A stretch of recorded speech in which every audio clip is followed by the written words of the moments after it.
Estamos ante un fin de ciclo. El colectivismo y el postureo moral de la agenda woke se han chocado con la realidad y ya no tienen soluciones creíbles para ofrecer a los problemas reales del mundo. De hecho, nunca las tuvieron. Si la Agenda 2030 fracasó, como reconocen sus propios promotores, la respuesta debería ser preguntarnos si no fue un programa mal concebido de inicio, aceptar esa realidad y cambiar el rumbo. No se puede pretender persistir en el error redoblando la apuesta de una agenda que ha fracasado. Siempre ocurre lo mismo con las ideas que vienen de la izquierda. Diseñan un modelo acorde a lo que el ser humano debería ser, según ellos, y cuando los individuos libremente actúan de otra manera, no tienen mejor solución que restringir, reprimir y coartar su libertad. ¡Viva la libertad, carajo! Para aquellos que no lo saben, yo no soy político. Soy un economista liberal libertario, que jamás tuvo la ambición de hacer política y que fue honrado con el cargo de presidente de la República Argentina frente al fracaso estrepitoso de más de un siglo de políticas colectivistas que destruyeron nuestro país. Este es mi primer discurso frente a la Asamblea General de las Naciones Unidas y quiero aprovechar para, con humildad, alertar a las distintas naciones del mundo sobre el camino que están transitando hace décadas y sobre el peligro que implica que esta organización fracase en cumplir su misión original. No vengo aquí a decirle al mundo lo que tiene que hacer. Vengo aquí a decirle al mundo, por un lado, lo que va a ocurrir si las Naciones Unidas continúan promoviendo las políticas colectivistas que vienen promoviendo bajo el mandato de la Agenda 2030, y por el otro, cuáles son los valores que la nueva Argentina defiende. Quiero, sí, comenzar dando crédito cuando el crédito corresponde. La Organización de Naciones Unidas nace del horror de la guerra más cruenta de la historia global, con el objetivo principal de que nunca volviera a ocurrir. Para ello, la organización grabó en piedra sus principios fundamentales en la Declaración Universal de Derechos Humanos. Ahí se consignó un acuerdo básico en torno a una máxima, que todos los seres humanos nacen libres e iguales en dignidad y derechos. Bajo la tutela de esta organización y la adopción de estas ideas, durante los últimos 70 años la humanidad vivió en periodo de paz global más largo de la historia, que coincidió también con el periodo de mayor crecimiento económico de la historia. Se creó un foro internacional donde las naciones pudieran dirimir sus conflictos a través de la cooperación, en vez de recurrir instantáneamente a las armas, y se logró algo impensado: sentar de manera permanente a las 5 potencias más grandes del mundo en una misma mesa, cada una con el mismo poder de veto, a pesar de tener intereses totalmente contrapuestos. Todo esto no hizo que el flagelo de la guerra desapareciera, pero se logró por ahora que ningún conflicto escalara a proporciones mundiales. El resultado fue que pasamos de tener 2 guerras mundiales en menos de 40 años, que en conjunto se cobraron más de 120 millones de vidas, a tener 70 años consecutivos de relativa paz y estabilidad global, bajo el manto de un orden que permitió al mundo entero integrarse comercialmente, competir y prosperar. Porque donde entra el comercio no entran las balas, decía Bastiat. Porque el comercio garantiza la paz, la libertad garantiza el comercio y la igualdad ante la ley garantiza la libertad. Se cumplió, en definitiva, lo que consignó el profeta Isaías y se lee en el parque cruzando la calle. Dios juzgará entre las naciones y arbitrará por los muchos pueblos. Forjarán sus espadas en rejas de arado y sus lanzas en podadoras. Nación no tomará espada contra nación, nunca más conocerán la guerra. Esto es lo que ha ocurrido mayormente bajo la tutela de las Naciones Unidas en sus primeras décadas. Y por eso, desde esta perspectiva, estamos hablando de un éxito destacable en la historia de las naciones que no puede ser soslayado. Ahora bien, en algún momento, y como suele ocurrir con la mayoría de las estructuras burocráticas que los hombres creamos, esta organización dejó de velar por los principios esbozados en su declaración fundante y comenzó a mutar. Una organización que había sido pensada esencialmente como un escudo para proteger el reino de los hombres, se transformó en un leviatán de múltiples tentáculos que pretende decidir no solo qué debe hacer cada Estado-nación, sino también cómo deben vivir todos los ciudadanos del mundo. Así es como pasamos de una organización que perseguía la paz a una organización que le impone una agenda ideológica a sus miembros, sobre un sinfín de temas que hacen a la vida del hombre en sociedad.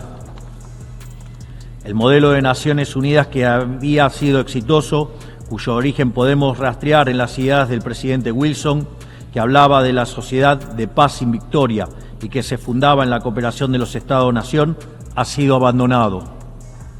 Ha sido reemplazado por un modelo de gobierno supranacional de burócratas internacionales que pretenden imponerle a los ciudadanos del mundo un modo de vida determinado. Lo que se está discutiendo esta semana aquí en Nueva York, en la Cumbre del Futuro, no es otra cosa que la profundización de ese rumbo trágico que esta institución ha adoptado. La profundización de un modelo que, en palabras del propio secretario de las Naciones Unidas, exige definir un nuevo contrato social a escala global, redoblando los compromisos de la Agenda 2030. Quiero ser claro en la posición de la Agenda Argentina. La Agenda 2030, aunque bien intencionada en sus metas, no es otra cosa que un programa de gobierno supranacional de corte socialista, que pretende resolver los problemas de la modernidad con soluciones que atentan contra la soberanía de los Estados-nación y violentan el derecho a la vida, a la libertad y a la propiedad de las personas. Es una agenda que pretende solucionar la pobreza, la desigualdad y la discriminación con legislación que lo único que hace es profundizarla. Porque la historia del mundo demuestra que la única manera de garantizar la prosperidad es limitando el poder del monarca, garantizando la igualdad ante la ley y defendiendo el derecho a la vida, a la libertad y a la propiedad de los individuos.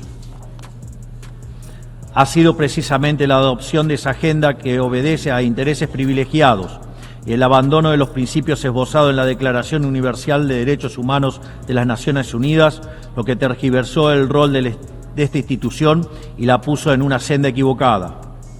Así, hemos visto cómo una organización que nació para defender los derechos del hombre ha sido una de las principales propulsoras de la violación sistemática de la libertad, como por ejemplo con las cuarentenas a nivel global durante el año 2020 y que debería ser considerado un delito de lesa humanidad. En esta misma casa, que dice defender los derechos humanos, han permitido el ingreso al Consejo de Derechos Humanos a dictaduras sangrientas como la de Cuba y Venezuela sin el más mínimo reproche. En esta misma casa, que dice defender los derechos de las mujeres, permite el ingreso al Comité para la Eliminación de la Discriminación contra la Mujer a países que castigan a sus mujeres por mostrar la piel. En esta misma casa, sistemáticamente, se ha votado en contra del Estado de Israel, que es el único país de Medio Oriente que defiende la democracia liberal, mientras se ha demostrado en simultáneo una incapacidad total de responder al flagelo del terrorismo. En el plano económico, se han promovido políticas colectivistas que atentan contra el crecimiento económico, violentan los derechos de propiedad y entorpecen el proceso económico natural, llegando a impedirle a los países más postergados del mundo gozar libremente de sus propios recursos para salir adelante. Regulaciones y prohibiciones impulsadas precisamente por los países que se desarrollaron gracias a hacer lo mismo que hoy condenan. Se ha promovido además una relación tóxica entre las políticas de gobernanza global y los organismos de crédito internacional, exigiéndole a los países más relegados que comprometan recursos que no tienen en programas que no necesitan, convirtiéndolo en deudores perpetuos para promover la agenda de las élites globales. Tampoco ha ayudado el tutelaje del Foro Económico Mundial, donde se promueven políticas ridículas con anteojeras maltusianas, como las políticas de emisión cero, que dañan sobre todo a los países pobres, a las políticas vinculadas a los derechos sexuales y reproductivos, cuando la tasa de natalidad de los países occidentales se está desplomando, anunciando un futuro sombrío para todos. Tampoco la organización ha cumplido satisfactoriamente su misión de defender la soberanía territorial de sus integrantes, como sabemos los argentinos de primera mano en la relación con las Islas Malvinas. Y llegamos incluso a una situación en la que el Consejo de Seguridad, que es el órgano más importante de esta casa, se ha desnaturalizado, porque el veto de sus integrantes permanentes se empezó a utilizar en defensa de los intereses particulares de algunos. Así estamos hoy, con una organización impotente en brindar soluciones a los verdaderos conflictos globales, como ha sido la aberración y aberrante invasión rusa a Ucrania, que ya le ha costado la vida a más de 300.000 personas, dejando un tendal de más de 1 millón de heridos en el proceso. Una organización que en vez de enfrentar estos conflictos invierte tiempo y esfuerzo en imponerle a los países pobres qué, cómo y deben producir, con quién vincularse, qué deben comer y en qué creer, como pretende dictar el presente pacto del futuro. Toda esta larga lista de errores y contradicciones no ha sido gratuita, sino que ha redundado en la pérdida de credibilidad de las Naciones Unidas ante los ciudadanos del mundo libre y en la desnaturalización de sus funciones. Por eso, quiero hacer una advertencia. Estamos ante un fin de ciclo. El colectivismo y el postureo moral de la agenda woke se han chocado con la realidad y ya no tienen soluciones creíbles para ofrecer a los problemas reales del mundo. De hecho, nunca las tuvieron. Si la Agenda 2030 fracasó, como reconocen sus propios promotores, la respuesta debería ser preguntarnos si no fue un programa mal concebido de inicio, aceptar esa realidad y cambiar el rumbo. No se puede pretender persistir en el error redoblando la apuesta de una agenda que ha fracasado. Siempre ocurre lo mismo con las ideas que vienen de la izquierda. Diseñan un modelo acorde a lo que el ser humano debería hacer, según ellos, y cuando los individuos libremente actúan de otra manera, no tienen mejor solución que restringir, reprimir y coartar su libertad. Nosotros en Argentina ya hemos visto con nuestros propios ojos lo que hay al final de este camino de envidia y pasiones tristes. Pobreza, embrutecimiento, anarquía y una ausencia fatal de libertad. Todavía estamos a tiempo de apartarnos de ese rumbo. Quiero ser claro con algo para que no haya malas interpretaciones. La Argentina, que está viviendo un proceso profundo de cambio en la actualidad, ha decidido abrazar las ideas de la libertad. Esas ideas que dicen que todos los ciudadanos nacemos libres e iguales ante la ley, que tenemos derechos inalienables otorgados por el Creador, entre los que se encuentran el derecho a la vida, a la libertad y a la propiedad. Esos principios que ordenan el proceso de cambio que estamos llevando adelante en la Argentina son también los principios que guardarán nuestra conducta internacional a partir de ahora. Creemos en la defensa de la vida, de todos. Creemos en la defensa de la propiedad, de todos. Creemos en la libertad de expresión, para todos. Creemos en la libertad de culto, para todos. Creemos en la libertad de comercio, para todos. Y creemos en los gobiernos limitados, todos ellos. Y como en estos tiempos lo que sucede en un país impacta rápidamente en otros, creemos que todos los pueblos deben vivir libres de la tiranía y la opresión, ya sea que tome forma de opresión política, de esclavitud económica o de fanatismo religioso.